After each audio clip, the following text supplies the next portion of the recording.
Guys வணக்கம், welcome to sex education. இனி ஒரு புது வீடியோ. எத்தனை ஆண்களுக்கு பீரியட் அப்படின்னா என்னன்னு தெரியும்? தெளிவாக எத்தனை பேர்த்துக்கு தெரியும்? அந்த டைமில் பெண்களோட உடம்புல முக்கியமாக அவங்களுடைய அப்டமன் பார்ட்டில் என்ன நடக்குது அப்படின்ட்டு எத்தனை பேர்த்துக்கு தெரியும்? எப்படி குழந்தை பிறக்குதுன்னு தெரியுமா? நிறைய ஆண்களுக்கு இந்த பீரியட் டைமில் என்னென்ன யூஸ் பண்ணுறாங்க அப்படின்னு தெரியுமா? எதுக்காக யூஸ் பண்ணுறாங்கன்னு தெரியுமா? நிறைய பேர்த்துக்கு தெரியாது. குறிப்பாக இந்த ஆண் சமூகத்தில் இது ஒரு டேபு டாபிக் மாதிரியே பார்க்குறாங்க. பிகாஸ் பீரியட் அப்படின்றது ஒரு புனிதமான ஒரு நிகழ்வு, பெண்களுடைய உடம்புல நடக்கக்கூடிய ஒரு இயல்பான நிகழ்வுன்னு தான் நான் சொல்லுவேன். பிகாஸ் நிறைய பேர் இந்த ஒரு புரிதல் இல்லாமல் டேபு டாபிக் அப்படின்னு சொல்லிட்டு வெளியில் பேசப்படக்கூடாத டாபிக்ஸ் அப்படிங்கிறதுல இந்த பீரியட் சம்மந்தப்பட்ட விஷயங்களும் அடங்கி இருக்கு. ஸோ இந்த வீடியோ பார்த்ததுக்கு பின்னாடி பெண்களாகட்டும், குறிப்பாக ஆண் சமூகம் இந்த பீரியட்ஸ்னால் என்ன அப்படிங்கிற தகவல்களை மொத்தமாக தெரிஞ்சுக்கோங்க. ஸோ தட் பிகாஸ் உங்களுக்கு தங்கச்சி இருக்கலாம், அக்கா இருக்கலாம், அம்மா இருக்கலாம், அதே மாதிரி ஃப்யூச்சரில் ஒய்ஃப், அதே மாதிரி உங்கள் டாட்டர், இது மாதிரி எல்லாருமே பார்த்திங்கன்னா நம்ம ஒரு பெண் சமூகத்தை சுற்றியே வாழ வேண்டிய ஒரு சூழ்நிலையில் இருக்கும். ஸோ இந்த ஒரு பேசிக்கான புரிதல் இல்லாமல் நம்மளுடைய வாழ்க்கையை கடந்து போகிறது அப்படின்றது தப்பான ஒரு விஷயம். ரீசெண்டாக ஒரு யூடியூப் சேனலில் ஒரு வீடியோ பார்த்துட்டு இருந்தேன். அந்த பையனுக்கு அப்ராக்சிமேட்டாக ஒரு 20 to 25 இயர்ஸ் இருக்கும். ஸோ அந்த ஒரு வளர்ந்த பருவத்தில் கூட பீரியட்ஸ்னால் என்ன அப்படின்னா என்ன, ஏன் பிளட்டு வருது, அவங்க என்ன மெட்டீரியல்ஸ் யூஸ் பண்ணுறாங்க அந்த டைமில் அப்படின்னு கூட தெரியலை.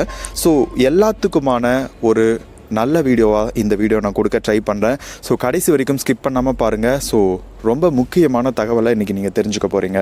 ஃபர்ஸ்ட் ஆஃப் ஆல், பீரியட் அப்படின்னா என்ன? தமிழில் வந்துட்டு மாதவிலக்கு, மாதவிடாய், உதிரப்போக்கு, இன்னும் நிறைய விதங்களில் சொல்லுவாங்க. பேசிக்காக இது எதனால் நடக்குது அப்படின்னா, ஒரு பெண்ணு பருவமடைந்து பூப்படைந்து அல்லது வந்துட்டு பியூபர்ட்டி அட்டைன் பண்ணதுக்கு பின்னாடி அந்த பொண்ணு ப்ரெக்னென்ட் ஆகிறதுக்கு எலிஜிபிளான ஒரு கேல் அப்படின்ற மாதிரியான ஒரு மீனிங்கை தான் இந்த பீரியட் அப்படின்றது ஒவ்வொரு மாதமும் கொடுக்குது. ஒவ்வொரு மாதமும் இந்த பீரியட் அப்படின்றது நடந்துக்கிட்டே தான் இருக்குது.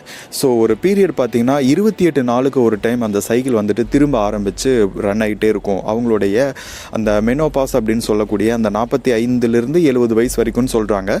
பட் ஆவரேஜாக 50 இயர்ஸ் வரைக்கும் பெண்கள் வந்துட்டு கருவுறுதலுக்கு ஒவ்வொரு மாதமும் இந்த பீரியட் அப்படின்ற மாதிரியான விஷயம் வந்துட்டு அவங்க உடம்புல நடந்துட்டு இருக்கும். ஃபஸ்ட்டு இந்த பீரியட் அப்படின்னா என்ன அப்படின்னா, கருப்பை, யூட்டிரஸ் அப்படின்னு சொல்லிட்டு ஒன்று இருக்குது தெரியுமா? ஸோ அந்த யூட்டிரஸில் ஒவ்வொரு மாதமும் கருமுட்டைகள் வந்துட்டு அங்கே வந்துட்டு தங்கி ஸ்பெர்ம் வருதா அப்படின்னு சொல்லிட்டு வெயிட் பண்ணோம். ஃபார் ப்ரெக்னென்ட் ஆகிறதுக்காக வந்துட்டு வெயிட் பண்ணோம்.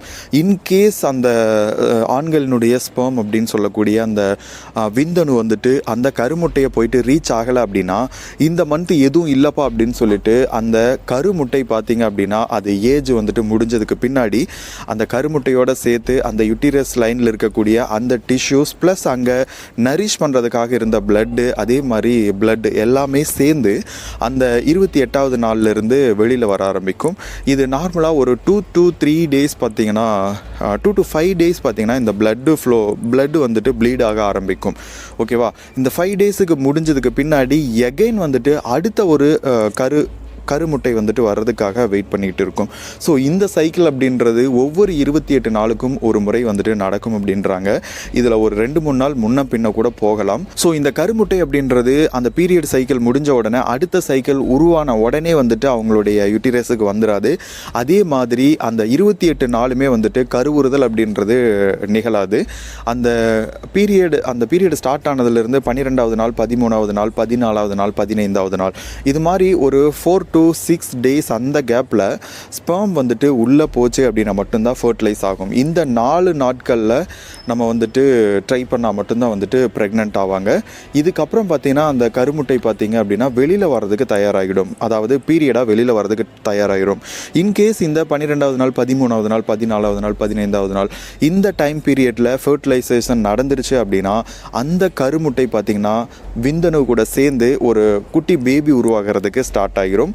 அதுக்கப்புறம் அந்த கருமுட்டை அந்த யூட்டிரஸ்லேயே வந்துட்டு அட்டாச் ஆனதுக்கு பின்னாடி அங்கே இருக்கக்கூடிய வரக்கூடிய பிளட்டை வந்துட்டு நரிஷ் பண்ணிவிட்டு அது வேறு ஒரு ப்ராசஸ் மாதிரி குழந்தை உருவாக ஆரம்பிச்சிடும். ஸோ அந்த பீரியடில் ப்ரெக்னெண்ட்டாக இருக்கக்கூடிய பீரியடில் பீரியட் அப்படின்றது, அதாவது பிளட் வந்துட்டு வாஷ் அவுட் பண்ணப்படாது.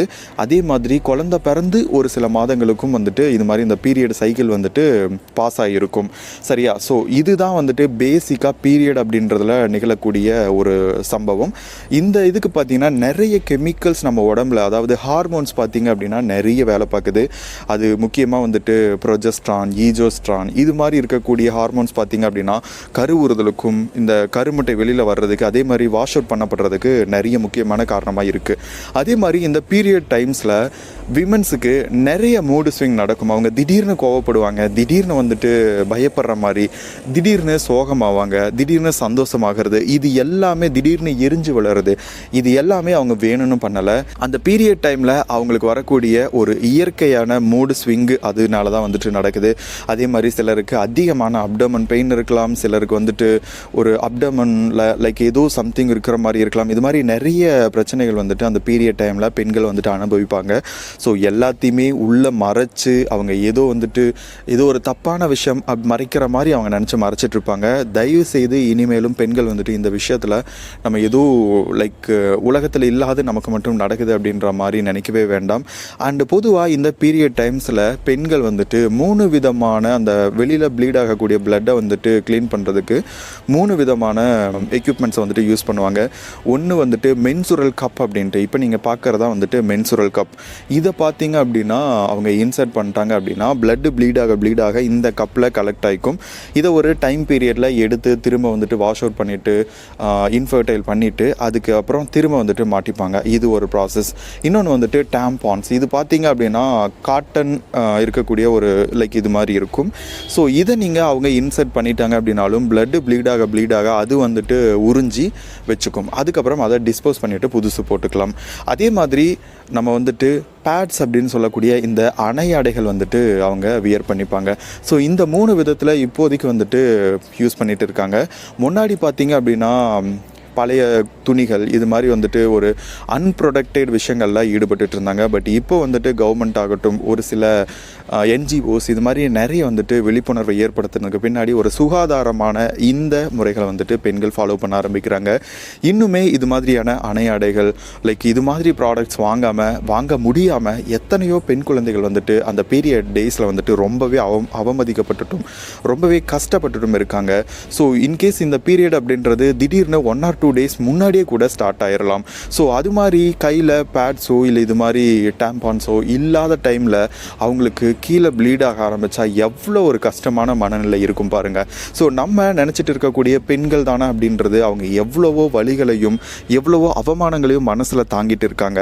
இன்னுமே கிராமப்புறங்கள்லேயும் இன்னுமே அந்த குட்டி குழந்தைக அல்லது ஒரு சரியான அப்பா அம்மா கிடைக்காத குழந்தைங்க இந்த ஒரு விஷயத்தில் ரொம்பவே கஷ்டப்பட்டுட்டு இருக்காங்க. இதனால நிறைய நோய் தொற்று, நிறைய டிசீஸ், நிறைய ப்ராப்ளம் அவங்க லைஃப்லையும் ஃபேஸ் பண்ணிட்டு இருக்காங்க. ஸோ முடிஞ்ச வரைக்கும் நம்ம கவர்மெண்ட் ஆகட்டும், என்ஜிஓஸ் ஆகட்டும், நம்மளாகட்டும் முடிஞ்ச வரைக்கும் இந்த பீரியட் அப்படிங்கக்கூடிய விஷயத்தில் முன்னாடி வந்து பேசி இதுதான்ப்பா மேட்டர், இதெல்லாம் தான் நடக்குது, இதுக்கு நம்ம இப்படி தான் வந்துட்டு ப்ரிகாஷன்ஸ் எடுத்தாகணும் அல்லது இப்படி தான் வந்துட்டு நம்ம சேஃப் பண்ணி ஆகணும் அப்படின்ற மாதிரியான தகவல்களை ஓப்பனாக புதுவெளியில் பேச ஆரம்பித்தா மட்டும்தான் இன்றைக்கி நம்ம காலுக்கு எப்படி செப்பல் அப்படின்றது ஒன்று இன்றியமையாத ஒன்றாகவும் அது எப்படி நம்மளால் வாங்கிக்க முடியுதோ அது மாதிரி இந்த உலகத்தில் இருக்கக்கூடிய இந்த பெண் குழந்தைகள் அந்த குறிப்பாக அவங்க எக்கனாமிக்கலி வெல் ஆகிறதுக்கு முன்னாடி வரைக்கும் அவங்க இந்த ஒரு பேட் அப்படின்ற விஷயத்தை வாங்கிறதுக்கு கூட காசு இல்லாமையும் அல்லது தெரியாமையும் அல்லது கூச்சப்பட்டுட்டும் சங்கடப்பட்டுட்டும் இருக்காங்க. ஸோ இந்த ஒரு நிலை மாறியாகணும். ஸோ பேசிக்காக பீரியட் அப்படின்னா அந்த மாதத்தில் கருவுறுதல் நடைபெறவில்லை என்றால் அந்த பெண்ணினுடைய யூட்டிரஸில் இருக்கக்கூடிய கருவானது வாஷ் அவுட் பண்ணப்படுது, ப்ளீடு ஆகி அதை ரத்தப்போக்கோடு சேர்ந்து வெளியில் போகிறதுக்கு பேர் தான் பீரியட். இந்த நிகழ்வு பார்த்திங்கன்னா 2 to 3 days to 5 days வரைக்கும் நடக்கும் அப்படின்னு பார்த்தோம். ஸோ பேசிக்காக நம்ம தெரிஞ்சுக்க வேண்டிய விஷயங்கள் இது மட்டும்தான். ஸோ இந்த வீடியோ பிடிச்சிருந்துச்சு அப்படின்னா தயவு செய்து உங்கள் நண்பர்களுக்கும் முக்கியமாக இந்த காலேஜ் ஸ்கூல் பசங்களுக்கு ஃபார்வேர்ட் பண்ணுங்கள், உங்கள் அண்ணன் தம்பி அக்கா தங்கச்சிகளுக்கு கூட ஃபார்வேர்ட் பண்ணுங்கள். ஸோ தட் அவங்க வந்துட்டு ஒரு கம்ஃபர்டபுளான ஃபீல் வந்துட்டு இதனால் கிடைக்க வரும். ஸோ இவ்வளோ தான் அப்படின்னு சொல்லிட்டு நம்மளை சுற்றி இருக்க எல்லாருமே தெரிஞ்சிருக்காங்க அப்படின்னா அதை பற்றி அவங்க ஒரு ரொம்ப கஷ்டப்பட வேண்டிய நிலையிலிருந்து அவங்க விளக்க தேவையில்லை. ஸோ தட் உங்களுடைய ஃப்ரெண்ட் ஃப்ரெண்ட்ஸ், உங்களுடைய காலேஜ் குரூப்ஸ் எல்லாத்துக்குமே முடிஞ்ச வரைக்கும் ஷேர் பண்ணுங்கள். ஒரு பேசிக்கான விஷயத்தை நம்ம தெரிஞ்சுக்கிறது ரொம்ப ரொம்ப இம்பார்ட்டண்ட். இந்த வீடியோ பிடிச்சிருந்தால் லைக் பண்ணிவிடுங்க. அண்ட் இது மாதிரியான இன்னும் நிறைய வீடியோஸ்க்கு நம்ம சேனலை மறக்காமல் சப்ஸ்கிரைப் பண்ணிடுங்க. இன்னொரு நல்ல வீடியோவில் விழிப்புணர்வு பதிவில் நான் உங்களை மீண்டும் பார்க்குறேன். அது வரைக்கும் நன்றி. பாய்.